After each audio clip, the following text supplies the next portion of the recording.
Baik, mari kita berdoa. Bapa di surga, terima kasih untuk pagi yang indah ini. Kemurahan Tuhan sudah menolong kami, membimbing kami sehingga kami boleh hadir lagi di acara Family Wongso. Tuhan, kami rindu Tuhan. Pagi ini Tuhan mau berbicara kepada kami. Tuhan sampaikan isi hatimu lewat hamba-Mu ini. Sembunyikan hamba-Mu ini balik salib-Mu. Engkaulah Allah yang kami puji, kami tinggikan, kami muliakan. Dalam nama Tuhan Yesus Kristus. Haleluya. Amin. Puji Tuhan, Bapak Ibu yang dikasihi Tuhan. Dari Australia, Melbourne, saya mendapat kesempatan untuk menyampaikan eksposisi tentang Hagai. Hagai pasal 2 ini. Nah, Bapak Ibu, mari kita lihat latar belakangnya. Penulisnya itu Hagai, dan memang tema secara keseluruhan di pasal 2 ini bagaimana membangun kembali bait suci. Tanggal penulisannya kira-kira 520 sebelum Masehi. Nah, latar belakang Hagai ini, pertama kitab ini adalah yang pertama dari ketiga kitab Nabi yang pada pasca pembuangan di dalam perjanjian lama ya, ada Hagai, Sakaria, dan Maleaki. Nah, nama Hagai disebut 2 kali dalam Esra. Esra pasal 5 ayat 1 dan Esra 6 ayat 14. Dan ada 9 kali dalam kitab Hagai ini. Kemudian dia disebut Nabi di Hagai pasal 1 ayat 1, Hagai 2 ayat 2, 11, Esra 6 ayat 14. Dan utusan Tuhan. Nah, dia mungkin menjadi salah satu dari sebagian kecil ya orang Yahudi yang setelah kembali untuk tinggal di Yerusalem, mengingat kembali bait suci Salomo. Jadi menyaksikan, melihat sebelum dibinasakan oleh pasukan Nebukadnezar pada tahun 586 sebelum Masehi. Ya. Nah, usai Hagai menulis sekitar 70 sampai 80 tahun ketika usianya ya, ketika dia menulis ini, kitab Hagai ini. Memang tanggal penulisan ini, kalau kita lihat, pada tahun kedua pemerintahan Raja Darius dari Persia, di tahun 520 sebelum Masehi. Ada di Hagai 1 ayat 1. Dan pada tahun 538 sebelum Masehi, Raja Koresi dari Persia mengeluarkan maklumat, mengizinkan orang Yahudi buangan untuk kembali ke negeri mereka, untuk membangun kembali Yerusalem dan bait suci. Hal ini sebagai penggenapan nubuat Yesaya dan Yeremia ya, kita bisa baca itu dalam Yesaya 45 ayat 1 sampai 3, Yeremia 25 ayat 11 sampai 12, dan Yeremia 29 ayat 10 sampai 14, dan Daniel 9 ayat 1 sampai 27. Nah, rombongan orang Yahudi ini pertama ya yang kembali ke Yerusalem. Tuh, mereka tuh meletakkan dasar bait suci yang baru sekitar tahun 536 sebelum Masehi. Nah, memang pada saat ini yang pertama ini pergi atau maksudnya ke Yerusalem, rombongan pertama ini mereka gembira dan memiliki harapan yang besar di dalam Esra 3 ayat 8 sampai 10. Nah, nggak lama kemudian orang Samaria dan tangga lainnya secara jasmani memang menentang rencana pembangunan bait suci itu ya, dan mematahkan semangat para pekerja, sehingga waktu itu pembangunan terhenti pada tahun 534 sebelum Masehi. Nanti ada uraian di ayat-ayatnya ya. Dan terjadi kelesuhan rohani. Umat mulai membangun rumah mereka sendiri. Jadi mereka meninggalkan pada saat itu ya pembangunan dan mereka konsentrasi dengan rumah mereka sendiri.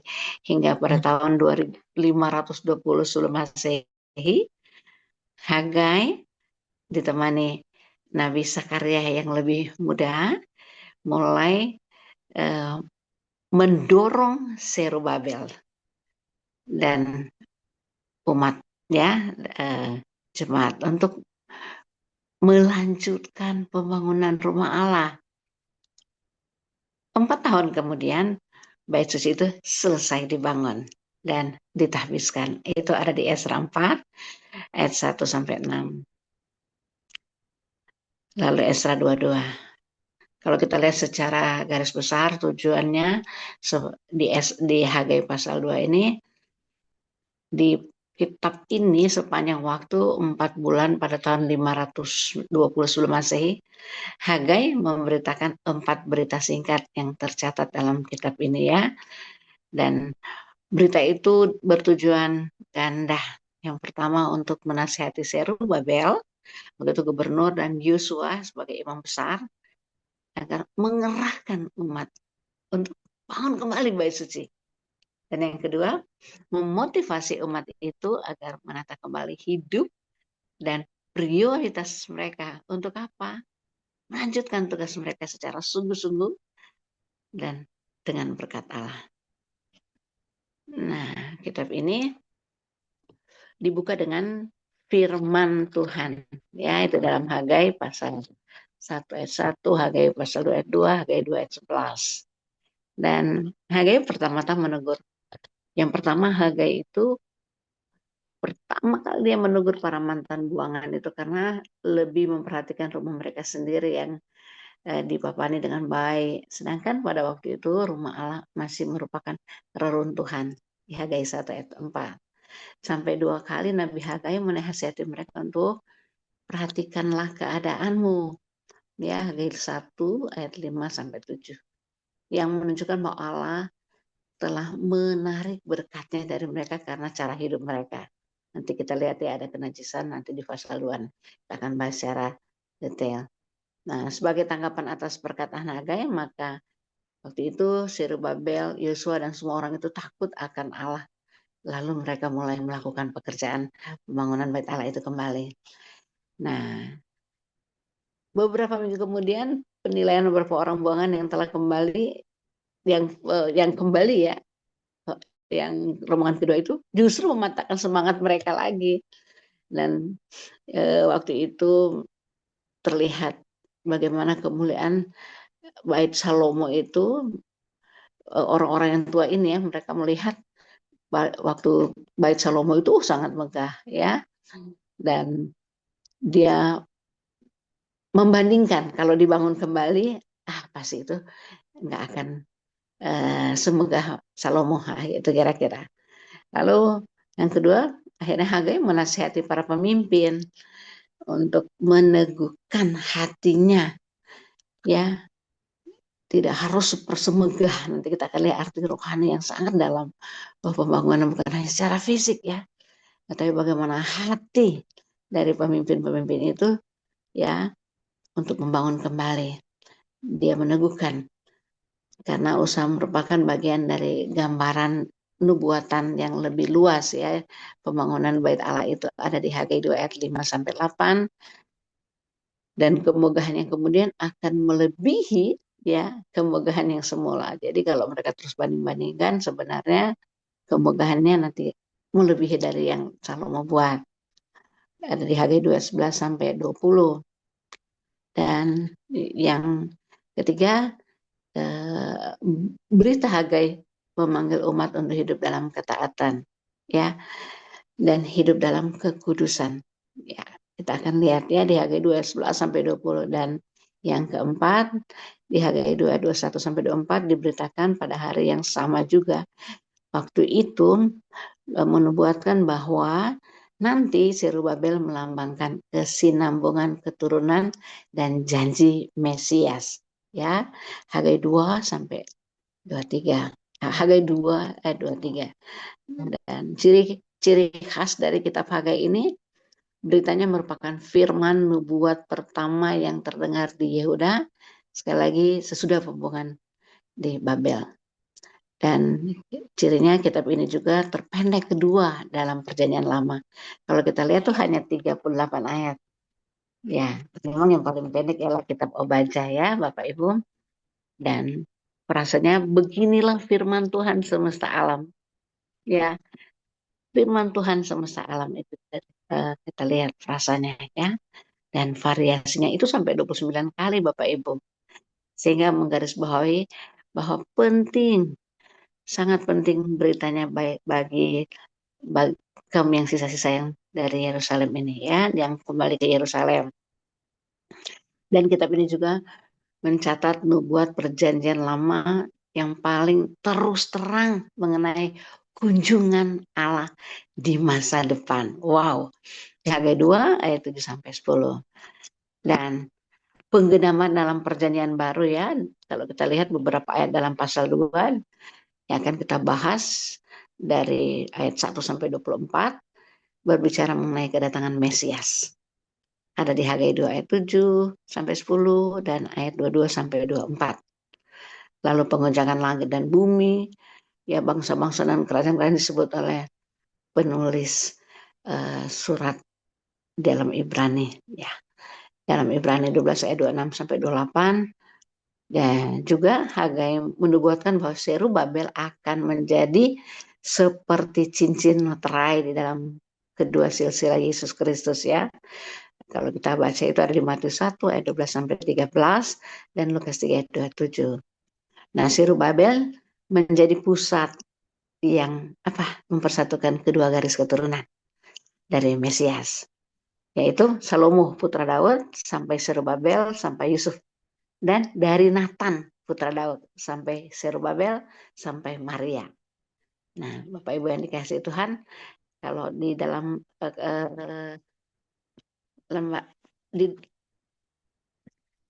dalam terjemahan baru Alkitab yang oleh Lembaga Alkitab Indonesia, kalau kita lihat di dalam pasal 22 ini ada 4 judul diberikan di situ ya. Yang pertama itu mulai dari ayat 1b sampai 10 itu bagaimana kemegahan bait suci yang baru. Kemudian yang kedua, pembangunan bait suci terancam oleh ikut sertanya orang-orang yang najis, ada di Hagai pasal 2 ayat 11 sampai 15. Kemudian yang ketiga, pembangunan bait suci mendatangkan berkat ya, Hagai 2 ayat 16 sampai 20. Kemudian 4, janji kepada Zerubabel ada di Hagai pasal 2 ayat 21 sampai 24.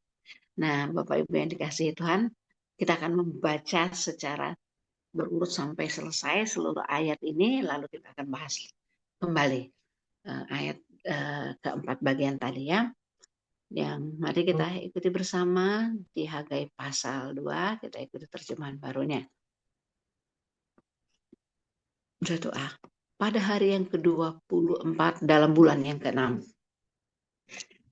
kemegahan bait suci yang baru ya. Pada tahun yang kedua zaman Raja Darius, dalam bulan yang ke-7 ya, pada tanggal 21 bulan itu datanglah firman Tuhan dengan perantaraan Nabi Hagai.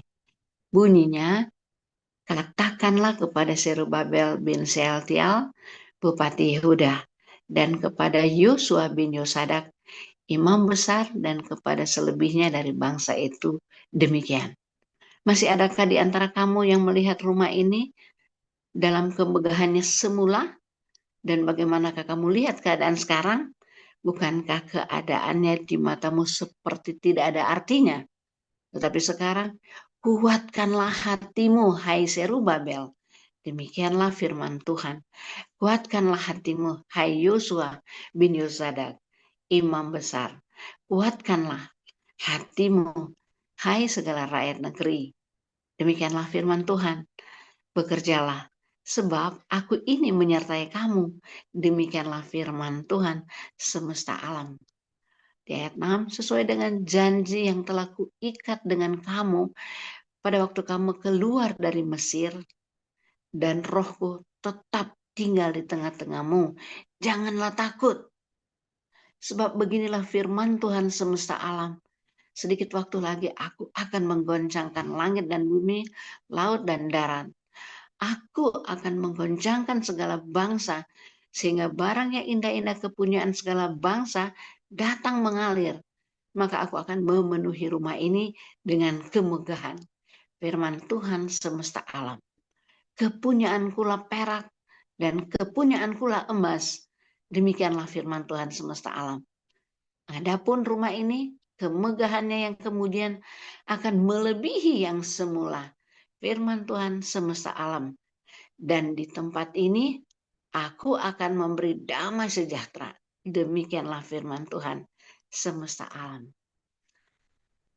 Dan bagian kedua, pembangunan bait suci terancam oleh ikut sertanya orang najis. Ya, di dalam ayat 11-15. Ya, pada tanggal 24 bulan yang ke-9, pada tahun yang kedua zaman Darius, datanglah firman Tuhan kepada Nabi Hagai. Bunyinya, beginilah firman Tuhan semesta alam itu. Tanyakanlah pengajaran kepada para imam. Andai kata seseorang membawa daging kudus dalam punca bajunya, lalu dengan puncanya itu ia menyentuh roti atau sesuatu masakan, atau anggur, atau minyak, atau sesuatu yang dapat dimakan, menjadi kuduskah yang disentuh itu? Lalu para imam itu menjawab, katanya, tidak. Berkata pula lah Hagai, jika seseorang yang najis oleh mayat menyentuh semuanya ini, menjadi najiskah yang disentuh itu? Lalu para imam itu menjawabnya, katanya, tentu. Maka berbicaralah Hagai, katanya, begitu juga dengan umat ini dan dengan bangsa ini di hadapanku. Demikianlah firman Tuhan, dan dengan segala yang dibuat tangan mereka dan yang dipersembahkan mereka di sana adalah najis. Kemudian yang ketiga, pembangunan bait suci mendatangkan berkat. Ya, ini dikasih judul juga ya, Pak Ibu. 16. Maka sekarang perhatikanlah mulai dari hari ini dan selanjutnya, sebelum ditaruh orang batu demi batu untuk pembangunan bait Tuhan.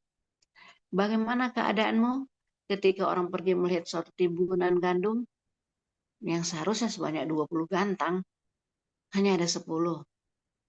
Dan ketika orang pergi ke tempat pemerasan anggur untuk mencedok 50 takar, hanya ada 20. Aku telah memukul kamu dengan hama dan penyakit gandum dan segala yang dibuat tanganmu dengan hujan batu. Namun, kamu tidak berbalik kepadaku. Demikianlah firman Tuhan. Perhatikanlah, mulai dari hari ini dan selanjutnya. Mulai dari hari yang ke-24 bulan ke-9. Mulai dari hari diletakkannya dasar bait Tuhan, perhatikanlah. Apakah benih masih tinggal tersimpan dalam lumbung? Dan apakah pohon anggur dan pohon ara, pohon delima dan pohon zaitun belum berbuah? Mulai dari hari ini, aku akan memberi berkat. Dan yang keempat, janji kepada Zerubabel. Ini judulnya ya, janji kepada Zerubabel. Di ayat 21-24. Maka datanglah firman Tuhan untuk kedua kalinya kepada Hagai pada tanggal 24 bulan itu. Bunyinya, katakanlah kepada Zerubabel, Bupati Yehuda, begini, aku akan menggoncangkan langit dan bumi dan akan menunggang balikkan tahta raja-raja. Aku akan memunahkan kekuasaan kerajaan bangsa-bangsa dan akan menjungkir balikkan kereta dan pengendaranya. Kuda dan pengendaranya akan mati rebah masing-masing oleh pedang temannya. Nah, pada waktu itu demikianlah firman Tuhan semesta alam. Aku akan mengambil engkau, hai Zerubabel bin Shealtiel, hambaku, demikianlah firman Tuhan. Dan aku akan menjadikan engkau seperti cincin meterai, sebab engkaulah yang kupilih. Demikianlah firman Tuhan semesta alam. Demikian firman Tuhan, terpujilah Kristus.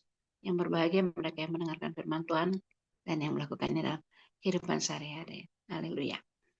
Nah, jadi kita pakai ini sekali lagi ditulis untuk apa? Menyemangati bangsa Israel yang baru kembali dari pembuangan di Babel.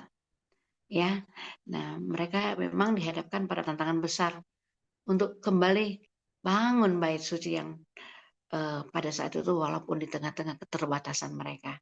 Dan dalam pasal 2 kita melihat bagaimana Allah memberikan janji dorongan kepada mereka yang mulai putus asa, seolah-olah mereka melihat bisa nggak kira-kira kalau Salomo dalam segala kemegahannya bisa membangun yang begitu bagus. Nah, dengan mereka apakah mampu untuk melakukan hal ini? Ada rasa putus asa kira-kira begitu ya. Maklum dari pembuangan. Nah, sekarang kita lihat di ayat 1 dan 2 ya. Dalam bulan yang ke-7 pada tanggal 21 bulan itu datanglah firman Tuhan dengan perantara Nabi Hagai. Bunyinya, katakanlah kepada Zerubabel bin Sealtiel Bupati Yehuda dan kepada imam besar Yosua bin Yosadak serta kepada sisa-sisa bangsa itu demikian. Nah, tanggal ini itu jatuh ya pada saat hari raya Pondok Daun, Bapak. Nah, pada waktu tanggal itu bangsa Israel mengingat pemeliharaan Tuhan selama perjalanan mereka di padang gurun. Dan ketika firman Allah itu datang untuk apa? Menyemangati tadi ya pemimpin dan umat yang mulai merasa kecil hati. Nah, mungkin aplikasinya Tuhan tahu kapan kita butuh penguatan ya. Ketika kita telah menghadapi ya banyak rintangan besar, ada saatnya kalau kita dekat dengan Tuhan, maka firman Tuhan akan berbicara kepada kita. Ya, untuk apa? Menguatkan kita.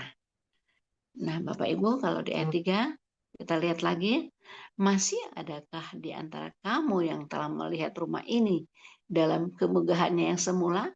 Dan jadi di rombongan yang kedua mungkin banyak orang-orang yang masih orang-orang yang tua yang bisa mereka membayangkan ya, mereka mungkin pernah melihat waktu sebelum diruntuhkan.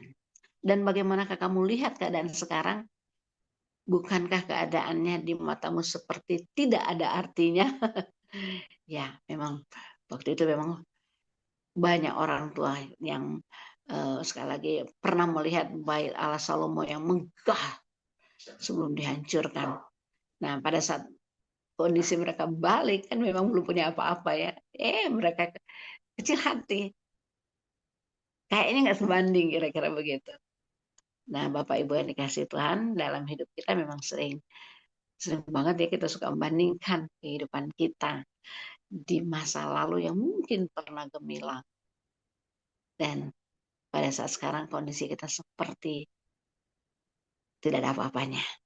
Nah, di kondisi inilah Tuhan selalu mengingatkan kita bahwa penting bukan hanya penampilan luar saja, ya, tapi rencananya yang besar. Ya, bukan hanya kondisi fisik Bapak Ibu yang dikasih Tuhan, tapi bagaimana rencana Allah ikut di dalam pembangunan itu sebenarnya. Dan secara roh, kalau mereka mengerti ya bahwa ini adalah suatu kehadiran Allah di tengah mereka dan Allah sendiri yang menyemangati mereka. Nah, Bapak Ibu, nah sekarang di ayat 4 dan 5. Tetapi sekarang kuatkanlah hatimu, hai Zerubabel. Demikianlah firman Tuhan. Kuatkanlah hatimu, hai Yosua bin Yosadak, imam besar. Kuatkanlah hatimu, hai segala rakyat negeri. Demikianlah firman Tuhan. Bekerjalah, sebab aku ini menyertai kamu. Wow, demikianlah firman Tuhan semesta alam. Sesuai dengan janji yang telah kuikat dengan kamu pada waktu kamu keluar dari Mesir. Dan rohku tetap tinggal di tengah-tengahmu. Janganlah takut. Wow, yang pertama kita harus penekanan di ayat ini kan firman Tuhan. Kemudian kuatkan hati kita, hatimu ya. Apalagi bekerja ya. Apalagi di dalam bekerja ya, ingat baik-baik firman Tuhan semesta alam dikatakan janjinya ya ada waktu diikat ya. Tuhan sudah berjanji dengan ikatan waktu mereka keluar dari tanah Mesir. Bagaimana rohku tetap tinggal di tengah-tengahmu. Janganlah takut. roh. Nah, roh Tuhan ya, omnipresence, hadir di mana-mana ya. Apalagi yang mau ditakutkan? Ya, roh itu memberikan kemampuan, kekuatan. Jadi Allah tuh memerintahkan umatnya untuk bangkit, ya, bekerja. Jangan takut sekali lagi ya, karena Dia menyertai mereka. Dan janjinya sekali lagi diberikan sejak keluar dari Mesir tetap berlaku, ya. Dan itu kan kita bisa membayangkan bagaimana ketika Tuhan bilang mau menyertai, siang hari aja mereka nggak kepanasan, ada awan yang menutupi mereka. Malam hari mereka nggak kegelapan, mereka nggak meraba-raba berjalan, ada tiang api di depan mereka. Bukti penyertaan Allah. Dan pada saat ini Allah mau mengatakan, bangun dong, pasti aku menyertai engkau. Jangan takut. Wah, kata-kata jangan takut ya. Jadi untuk kita saat ini, kalau kita aplikasikan dalam kehidupan kita sehari-hari, kehadiran Allah adalah sumber kekuatan kita. Meskipun keadaan tampak sulit, seolah-olah kita nggak mampu. Tapi ayo kita tetap melangkah maju. Karena janji Allah dalam hidup kita tidak pernah gagal. Bapak Ibu yang dikasihi Tuhan. Kemudian kita maju ke ayat 6 sampai 7. Janji kemuliaannya akan datang ya. Nah, beginilah firman Tuhan semesta alam. Sedikit waktu lagi, maka aku akan menggoncangkan langit dan bumi, laut dan darat. Aku akan menggoncangkan segala bangsa, sehingga barang yang indah-indah kepunyaan segala bangsa datang mengalir. Maka aku akan memenuhi rumah ini dengan kemegahan. Firman Tuhan semesta alam. Wow, firman Tuhan. Nah, bayangkan Bapak Ibu yang dikasihi Tuhan, Allah akan menggoncangkan dunia. Menunjukkan apa sih? Kuasanya yang tidak terkalahkan. Dia ada banding. Dan ketika Allah menunjukkan kuasanya, ayat ini mengatakan, bangsa-bangsa akan membawa kekayaan mereka. Kemana? Ke bait Allah. Nah, ini menunjukkan kepada penggenapan akhir zaman dan kedatangan Kristus. Nah, bagaimana dengan keadaan kita? Kalau kita aplikasikan dalam kehidupan kita, Bapak Ibu, ketika kita menghadapi goncangan dalam hidup, ingat bahwa Tuhan sedang bekerja. Ya, jalani. Karena Allah bekerja itu menunjukkan kemuliaannya. Ya, Allah mau kita ya terus maju karena pengharapan pemulihan datangnya dari Tuhan. Nah, Bapak Ibu yang dikasihi Tuhan. Nah, ayat 8 dan 9 kita maju lagi. Kepunyaanku lah perak dan kepunyaanku lah emas. Demikianlah firman Tuhan semesta alam. Adapun rumah ini, kemegahannya yang kemudian akan melebihi kemegahannya yang semula. Oh, firman Tuhan semesta alam. Dan di tempat ini aku akan memberi damai sejahtera. Demikianlah firman Tuhan semesta alam. Nah, Tuhan memiliki segala sumber daya yang diperlukan untuk apa? Memenuhi janjinya. Ya, kemuliaan rumah Tuhan yang baru akan lebih besar daripada yang lama. Ya, karena itu akan menjadi tempat damai sejahtera. Wow. Bagaimana aplikasi dengan kita? Sekali lagi, ingat Tuhan adalah sumber segala sesuatu yang kita butuhkan. Gak ada yang lain.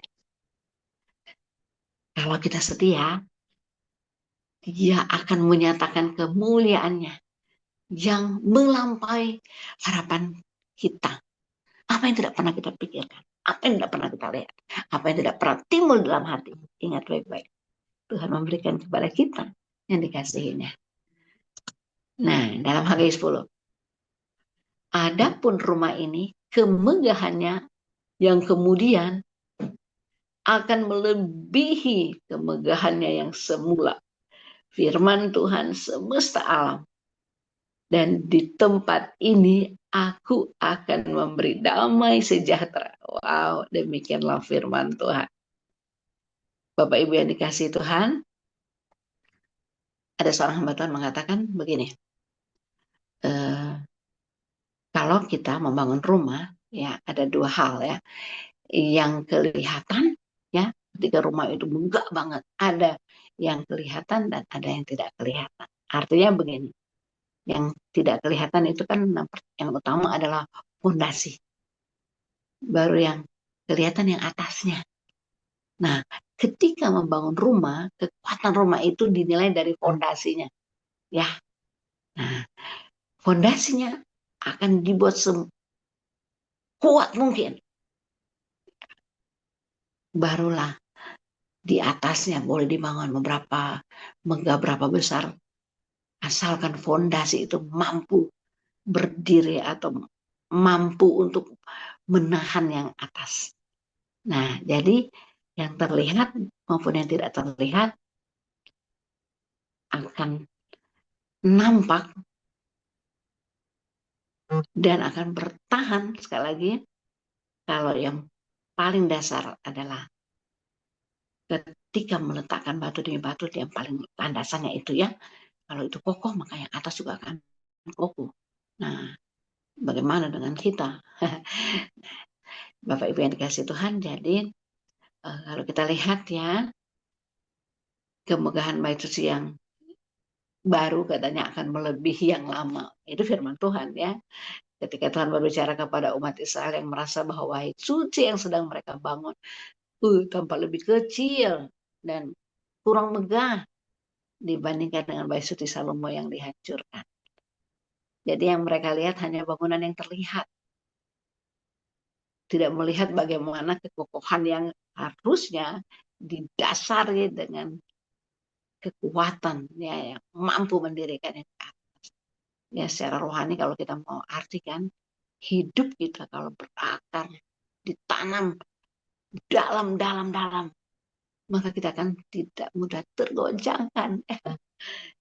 Ya, kalau kita baca selanjutnya, ya Tuhan memberi jaminan bahwa kemegahan bait suci yang baru akan melebihi kemegahan yang lama. Dan ini bukan hanya tentang, sekali lagi, kemegahan secara fisik yang bisa dilihat, tapi melebihi kepada kemuliaan rohani, ya, dan penggenapan janji Allah melalui kehadirannya, ya, kehadiran Tuhan secara rohani. Itulah artinya. Bagaimana kalau kehadiran Tuhan itu ada, maka itu akan terasa, akan terlihat kemuliaan. Nah, Bapak Ibu, sekali lagi kemegahan yang baru secara rohani menunjukkan pada kedatangan Mesias, ya. Yesus Kristus yang akan membawa keselamatan dan damai sejahtera bagi umat manusia. Kalau kita lihat dalam perjanjian baru, Yesus kan datang ke dalam bait Allah di Yerusalem. Sehingga waktu itu tempat ini menjadi penuh kemuliaan secara rohani yang melampaui kemegahan ya secara materi. Nah, aplikasi bagi kita bagaimana ketika kita merasa bahwa apa yang kita lakukan untuk Tuhan nampaknya kecil atau tidak sebanding dengan apa yang telah dilakukan sebelumnya atau orang lain. Ayo kita perlu ingat bahwa kemuliaan sejati bukan diukur secara lahiriah, melainkan melalui kehadiran Tuhan dalam karya itu. Ya, Bapak Ibu yang dikasih Tuhan. Dan yang kedua, damai sejahtera di tempat itu ya, di Hagai 2 ayat 9. Damai sejahtera yang dijanjikan Tuhan bukan hanya tentang keadaan tanpa konflik, tapi tentang pemulihan hubungan dengan Tuhan. Ya, bait suci kan tempat perjumpaan antara manusia dengan Allah. Nah, janji damai ini digenapi secara sempurna melalui siapa? Yesus Kristus yang disebut sebagai Raja Damai, ya, Yesaya 9 ayat 6. Nah, bagaimana dengan aplikasi dan kehidupan kita? Kehidupan kita kan adalah, kita ini adalah bait Allah, ya, di mana Roh Allah tinggal di dalam kita. 1 Korintus 16. Damai sejahtera yang Tuhan berikan juga hadir dalam hati kita ketika kita hidup dalam ketaatan kepadanya. Nah, Bapak Ibu, sekarang kita masuk ke Hagai pasal 2 ayat 11 sampai 15 ya, langsung ya. Dan pembangunan bait suci terancam oleh ikut sertanya orang-orang najis. Ya. Nah, sekarang di ayat 11. Mari kita baca bersama lagi. Pada tanggal 24 bulan yang ke-9, pada tahun yang kedua zaman Darius, datanglah firman Tuhan kepada Nabi Hagai. Bunyinya, beginilah firman Tuhan semesta alam itu. Tanyakanlah pengajaran kepada para imam. Andai kata seseorang membawa daging kudus dalam punca bajunya, lalu dengan puncanya itu ia menyentuh roti atau sesuatu masakan atau anggur atau minyak atau sesuatu yang dapat dimakan, menjadi kuduskah yang disentuh itu? Lalu para imam itu menjawab, katanya, tidak.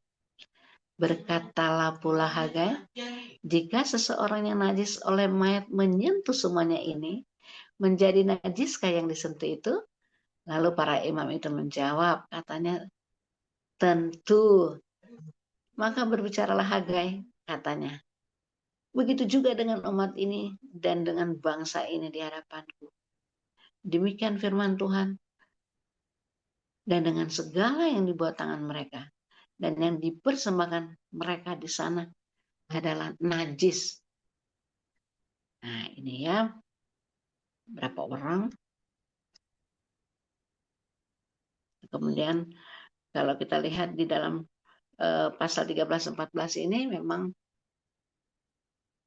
kadang-kadang Tuhan harus menggunakan kesusahan ya untuk mendisiplinkan dan memperbaiki tingkah laku kita. Ya, namun kesusahan tidak membuat mereka berbalik kepadanya ya. Tuhan udah izinkan, disiplinkan, tidak berbalik. Makanya pada waktu itu di kira-kira tanggal 18 Desember 520 sebelum Masehi, Tuhan kembali menggunakan pertanyaan untuk mendorong mereka berpikir.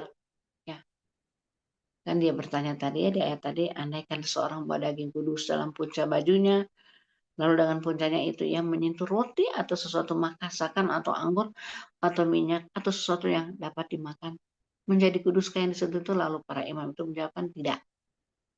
Nah, berkata pula Hagai, jika seseorang yang najis oleh mayat menyentuh semuanya ini, menjadi najiskah yang disentuh itu? Lalu para imam itu menjawab, katanya tentu. Itu Hagai 2 ya tadi 13-14. Nah, Bapak Ibu, contoh yang mungkin mudah dipahami kalau kita ingat pada masa pandemi ya. Kira-kira begini, kalau masker yang bersih ya, bersentuhan dengan sebuah masker yang kotor. Pertanyaannya, apakah masker itu menjadi bersih? Ya enggak tentunya ya, tidak ya. Sebaliknya, kalau sebuah masker kotor nih bersentuhan dengan masker yang bersih, apakah masker tersebut menjadi kotor? Jawabnya tentu. Nah, itu ya. Jadi singkatnya, kata yang dimaksud kenajisan ya, kenajisan itu bisa menular, tapi kekudusan tidak. Kita dapat menginfeksi seseorang dengan virus ya, tapi tidak dapat menginfeksi seseorang dengan kesehatan. Jadi Tuhan menegur, segala yang dibuat tangan mereka dan yang dipersembahkan mereka di sana adalah najis. Hagai 2 ayat 15. Memang di ayat ini Hagai tidak menyebut secara spesifik dalam hal apa mereka bersalah. Namun pada saat itu mungkin para pendengar Hagai pasti dia mengetahui ya, mereka mengetahui kesalahan mereka. Mereka pada waktu itu diminta sebenarnya supaya mengerti, menyadari, dan mereka bertobat. Dibuka, kenajisan mereka dibuka. Mungkin di antara mereka ada yang berpikir waktu itu ya, apakah rumah Tuhan perlu dibangun? Mungkin ya, karena mereka merasa toh mereka selama kurang lebih 70 tahun hidup tanpa rumah Tuhan. Nah, itu dan lain-lain ya. Nah, sekarang kita ke Hagai 2 ayat 16 sampai 18. Maka sekarang ya 16. Maka sekarang perhatikanlah mulai dari hari ini dan selanjutnya, sebelum ditaruh orang batu demi batu untuk pembangunan bait Tuhan, bagaimana keadaanmu di sebelumnya? Ketika orang pergi melihat suatu timbunan gandum yang seharusnya sebanyak 20 gantang, hanya ada 10. Dan ketika orang pergi ke tempat pemerasan anggur untuk mencedok 50 takar, hanya ada 20. Aku telah memukul kamu dengan hama dan penyakit gandum, dan segala yang dibuat tanganmu dengan hujan batu. Namun kamu tidak berbalik kepadaku. Demikianlah firman Tuhan. Nah, Bapak Ibu, mengapa ya? Kadang-kadang kalau kita sudah mengerjakan sesuatu dengan baik, ya, hasilnya kok tetap nggak memuaskan ya dalam pekerjaan kita. Ya, misalnya kita juga sudah fokus menambah jam kerja kita, meningkatkan efektivitas, tapi kok hasilnya nggak signifikan, nggak sepadan dengan kerja keras kita. Nah, inilah yang dialami orang-orang pada masa kepemimpinan Zerubabel dan Yosua saat mereka membangun kembali rumah Tuhan. Seharusnya mereka memperolehkan 20 gantang gandum, tapi mereka hanya mendapatkan 10 gantang. Seharusnya mereka peroleh 50 takar anggur, tapi ternyata mereka cuma dapat 20 takar di Hagai 2 ayat 17. Jadi mereka tidak mencapai target yang mereka harapkan. Omsetnya mereka itu cuma turun 50%. Dan Tuhan berkata bahwa Dia telah mendisiplinkan mereka dengan hama dan penyakit gandum. Tapi mereka tidak kembali kepadanya di Hagai 2 ayat 18. Ya, pertanyaannya mungkin begini. Mengapa ya Tuhan belum berkenan kepadaku misalnya? Nah, ketika Tuhan belum berkenan kepada kita, ada saatnya kita merenung, kita berdoa, kita tanya, dan perbaiki sikap supaya sesuai target ya. Kalau kita beribadah, tapi hati kita enggak, misalnya gini, memang kita beribadah, kita pergi ke gereja, atau kita mengikuti setiap ibadah yang ada, tapi hati kita enggak tertuju pada Tuhan. Yang kita cari mungkin pelayanan di gereja, keterlibatan kita, dan kadang-kadang pelayanan kita sebenarnya memberikan validasi kita, diri kita aja, pada kita sendiri ya. Atau mungkin juga kadang-kadang untuk menerima pujian, pengakuan melalui pelayanan yang kita berikan. Atau kita hanya mungkin menikmati kebersamaan. Bisa senda gurau, ada persekutuan bersama-sama. Memang sih persekutuan adalah bagian penting dalam beribadah atau dalam kehidupan bergereja. Tapi ingat baik-baik, persekutuan tanpa kekudusan atau sikap yang tulus itu sia-sia. Motivasi ya. Janganlah kita hidup dalam double life. Kita memelihara dosa tertentu yang mungkin kita anggap tidak ada yang tahu. Atau mungkin kita melayani tapi sering bersungut-sungut apa yang kita kerjakan ya. Kayaknya nggak ada ucapan syukur ya. Mungkin juga membandingkan dengan kelebihan orang lain dan kekurangan kita. Nah, kita berpikir kehidupan orang lain kok jauh lebih baik dari kita. Padahal kita sama-sama melayani. Nah, dan lama-lama jadi marah, iri hati. Ya, ini kondisi-kondisi juga yang bisa ya memperparah keadaan kita. Bantuan tidak berkenan tentunya ya. Maka mari Bapak Ibu yang dikasihi Tuhan, Tuhan ingin kita mengoreksi sikap hati kita. Sampai Tuhan menegaskan seperti ini ya.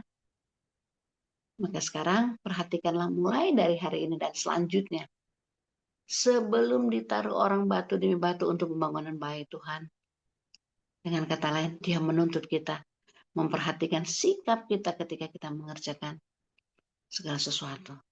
Ya, melayani Tuhan di dalam rumah Tuhan. Wow, benar-benar itu Tuhan rindukan kekudusan, kesucian.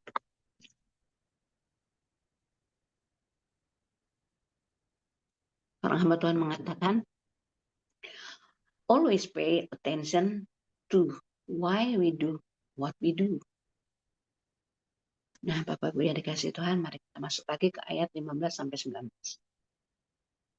Allah meminta umatnya untuk mengingat bagaimana keadaan mereka sebelum mereka mulai membangun bait Allah. Ya. Kalau tidak tahan, hasil pekerjaan mereka tidak diberkati. Aduh, sia-sia. Capek deh. Ya, namun kalau sejak mereka memutuskan untuk taat, Bapak Ibu, Allah berjanji memulihkan mereka. Nah, aplikasi dalam kehidupan kita, ketika kita memprioritaskan pekerjaan Tuhan, Dia akan memulihkan hidup kita. Jangan takut. Ya Bapak Ibu, untuk apa? Mengutamakan kehendaknya dalam segala hal.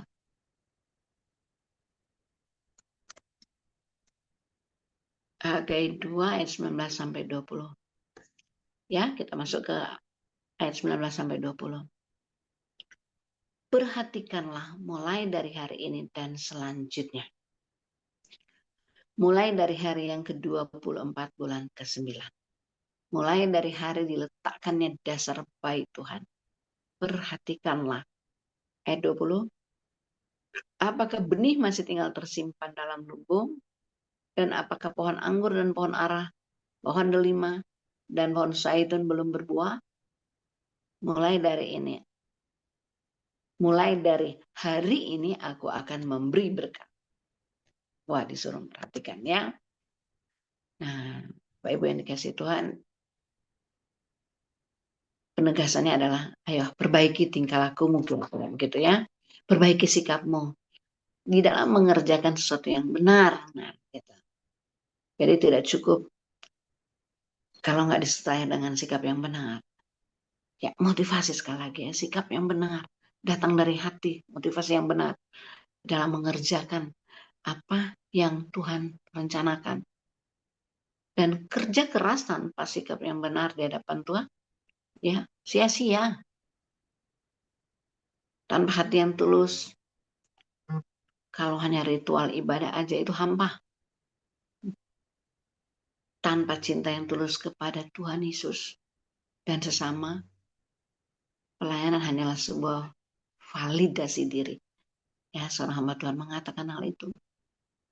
Tanpa cinta yang tulus kepada Tuhan dan sesama, pelayanan yang kita lakukan itu cuma validasi diri kita sendiri. Nah, mari dengan hati yang tulus melayani Dia. Dan Tuhan berjanji ya, Hagai 2:20, ketika kita melangkah dengan hati yang tulus, ya, melayani Dia dengan penuh kasih kepada Dia dan ke sesama. Tuhan berjanji, mulai dari hari ini aku akan memberkati. Ya, Hagai 2 ayat 20. Dan hal ini dikuatkan juga Bapak Ibu kalau kita baca di Sakarya 8 ayat 9-13. Ayat 9 ya. Beginilah firman Tuhan semesta alam, kuatkanlah hatimu, Hai orang-orang yang selama ini telah mendengar firman ini, yang diucapkan para nabi, sejak dasar rumah Tuhan semesta alam diletakkan untuk mendirikan bait suci itu. Sebab sebelum waktu itu tidak ada rezeki bagi manusia, juga tidak bagi binatang. Dan karena musuh tidak ada keamanan bagi orang yang keluar dan bagi orang yang masuk. Lagi pula aku membuat manusia semua bertengkar. Tetapi sekarang aku tidak lagi seperti waktu dahulu terhadap sisa-sisa bangsa ini. Demikianlah firman Tuhan semesta alam, melainkan aku akan menabur damai sejahtera. Maka pohon anggur akan memberi buahnya, dan tanah akan memberi hasilnya, dan langit akan memberi embunnya. Aku akan memberi semuanya itu kepada sisa-sisa bangsa ini sebagai miliknya. Dan kalau dahulu kamu telah menjadi kutub di antara bangsa-bangsa, hai kaum Yehuda dan kaum Israel, maka sekarang aku akan menyelamatkan kamu, sehingga kamu menjadi berkat. Janganlah takut, kuatkanlah hatimu. Nah, itu ya, ayat itu sejalan. Nah, sekarang kita masuk kembali ke Hagai 2 ayat 20 sampai 23. Iya, 21 sampai 24. Udah ya. Maka datanglah firman Tuhan untuk kedua kalinya kepada Hagai pada tanggal 24 bulan itu. Bunyinya, katakanlah kepada Serubabel, bupati Yehuda, begini. Aku akan mengoncangkan langit dan bumi, dan aku akan menunggang balikkan tahta raja-raja. Aku akan memulahkan kekuasaan kerajaan bangsa-bangsa, dan akan menjungkir balikkan kereta dan pengendaranya. Kuda dan pengendaranya akan mati rebah, masing-masing oleh pedang temannya. Pada waktu itu, demikianlah firman Tuhan semesta alam, aku akan mengambil engkau, hai Serubabel bin Shealtiel, hambaku. Demikian firman Tuhan. Dan aku akan menjadikan engkau seperti cincin meterai, sebab engkaulah yang kupilih. Demikianlah firman Tuhan semesta alam. Nah, jadi ini yang terakhir ya Bapak Ibu. Yang keempat yaitu bagaimana janji bagi Serubabel. Di ayat 20 sampai 24 tadi, Serubabel sebagai pemimpin Yehuda sudah diberikan janji istimewa ya, bahwa dia akan menjadi cincin meterai. Itu cincin meterai, lambang otoritas Allah, Bapak Ibu. Nah, janji ini menunjukkan pada penggenapan dalam Yesus Kristus ya. Kita tahu keturunan Serubabel tadi dari latar belakang tadi yang sudah dijelaskan dari awal, keturunan Serubabel yang akan menjadi yang memerintah sebagai raja. Ya. Nah, Bapak Ibu yang dikasih Tuhan, dalam Yesus kita memiliki pengharapan akan pemerintahan Allah yang adil dan kekal. Kita bersyukur ya Bapak Ibu, kita semuanya di sini dipanggil untuk menjadi alatnya. Untuk apa? Membawa damai dan keadilan bagi dunia. Ya, oleh sebab itu di Hagai 2 ini sekali lagi kalau kita lihat secara keseluruhan lagi bagaimana panggilan untuk tetap kuat, taat, dan beriman kepada janji Allah. Ya, meskipun keadaan kita saat ini mungkin tampak kecil, nggak berarti, nggak mungkin. Tapi Tuhan sedang bekerja. Untuk apa? Menyatakan kemuliaannya. Oleh sebab itu, yuk, mari kita hidup dengan keberanian, ketaatan, ya, pengharapan penuh pada janji-janjinya. Ingat, Dia Tuhan terus menyertai kita, memegang kendali atas segalanya. Amin. Kita berdoa. Bapa di surga, terima kasih untuk firman-Mu di pagi yang indah ini. Kami sungguh bersyukur oleh kasih sayang anugerah kemurahan Tuhan. Kami diberi kesempatan untuk merenungkan Hagai pasal 2 ini. Makasih Tuhan, makasih banyak ya Bapa. Kami masuk dalam rencana-Mu. Meteraikanlah firman dalam hati kami dengan kuasa darah-Mu yang kudus. Kami tidak izinkan dirampas oleh jahat. Dalam nama Tuhan Yesus Kristus, kami berdoa, kami bersyukur. Haleluya. Amin. Puji Tuhan, saya kembalikan ke Ibu Masri.